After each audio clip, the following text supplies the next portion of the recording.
"I don't have a key with me," she said, and I almost laughed. "I really don't mind walking, your truck will be here, and the key will be in the ignition, unless you're afraid someone might steal it," I teased. "All right," she said, a hint of defiance in her voice. I could almost hear her trying to figure out what I was up to. "So where are you going?" she asked when I refused to divulge my secret. "Hunting. If I'm going to be alone with you tomorrow, I'm going to take whatever precautions I can." It was true I'd gained some confidence from having spent several nights in close proximity to her, but it was different when I was there in her house with her. I felt more accountable.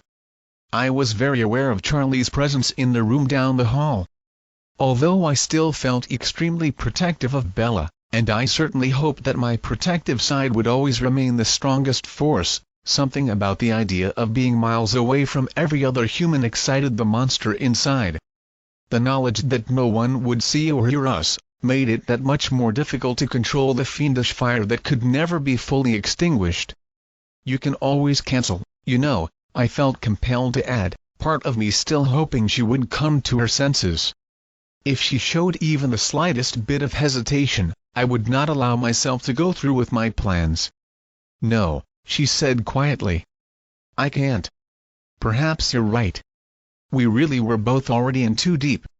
And I couldn't bring myself to regret it. "What time will I see you tomorrow?"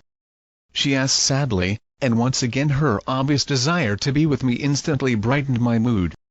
"That depends. It's a Saturday, don't you want to sleep in?" "No," she answered quickly, her eyes widening at the same time the blush returned to her cheek. She was still embarrassed by one of the things I adored the most. "The same time as usual, then." "Will Charlie be there?" "No, he's fishing tomorrow," she said, clearly elated about the fact. I felt my fists clench at the realization that I couldn't even tell myself he was at home waiting for her. "And if you don't come home, what will he think?" I pressed. "Please, give me something." "I have no idea," she said casually. "He knows I've been meaning to do the laundry. Maybe he'll think I fell in the washer." She was trying to make light of what I was most fearful of, and I was suddenly infuriated. Not at her. Never at her.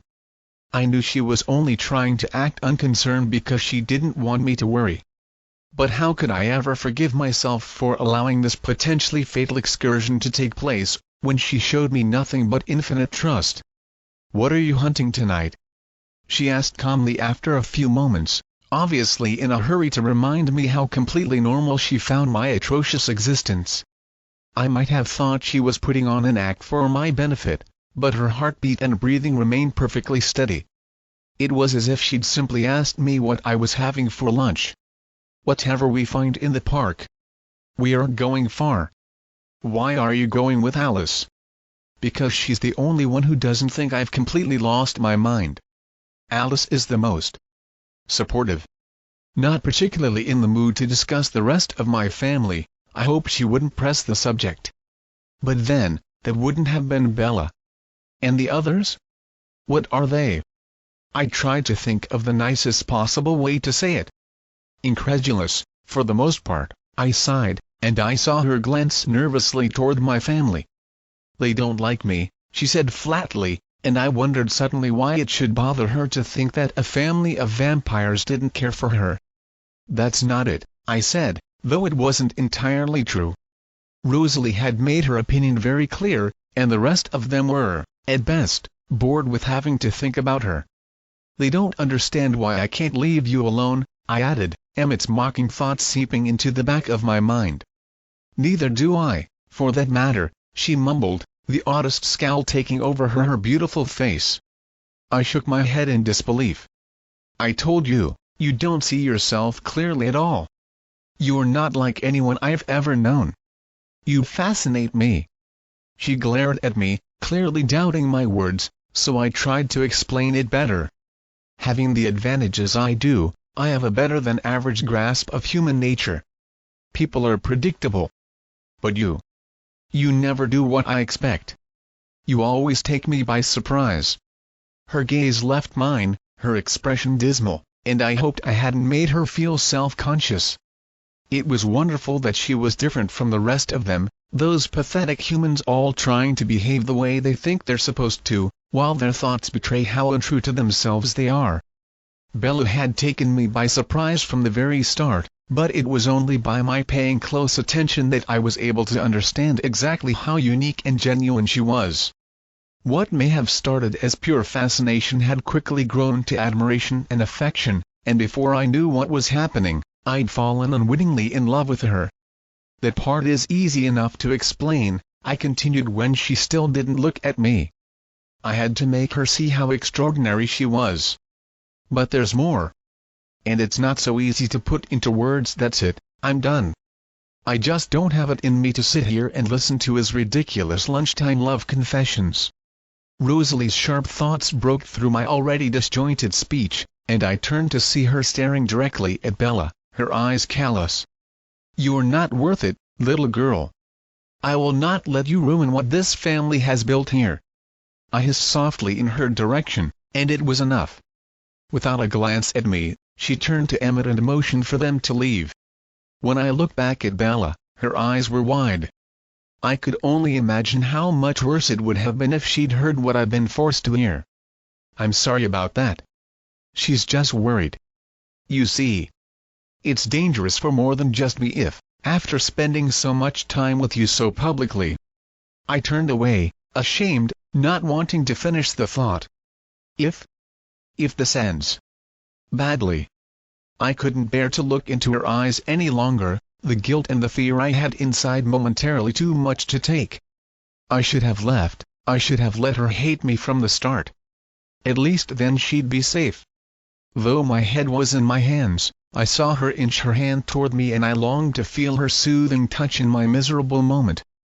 I couldn't blame her, though, when she pulled away at the last second. Why would she want to be near me when I had just confessed my family's fears that I would kill her? I was amazed she wasn't running for the door. "And you have to leave now?"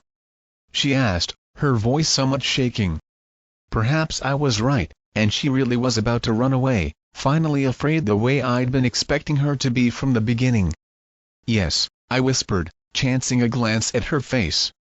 Was it the last time I would be able to look at her? I had expected to see fear, but was instead met with her normal expression of sadness when we were about to part ways. She was looking at me, disappointed, and her heart started to race as I watched her. I felt a slight glimmer of hope.